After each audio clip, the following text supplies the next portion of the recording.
Wakati usiku wa Shida unaendelea, ambapo Shida alikuwa ametangulizwa, ameitwa na MC, lakini mume wake wakati anasubiri na yeye zamu yake kuitwa, basi alipokamatwa na hamu ya kufanya mapenzi akaondoka na kwenda kumbaka Tabu. Lakini baada ya kumbaka aliondoka, na hata alipokutana na baba yake Mzee Kikala, baada ya Mzee Kikala kufika, alikuwa bado hajafunga zipu vizuri.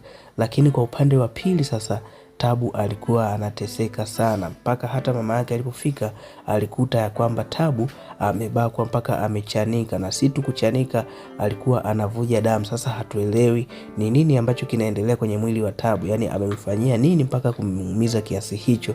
Lakini yeye Kobisi alikuwa hawazi chochote kabisa, na hapo binti Msumi alikuwa anamuuliza sasa mwanae Tabu, hivi ni nani ambaye amekufanyia hivi? Kwa sababu Tabu kwanza ukizingatia alikuwa ni bubu, basi alikuwa anashindwa namna ya kumwambia, lakini mwisho wa siku ni kama vile ilifahamika.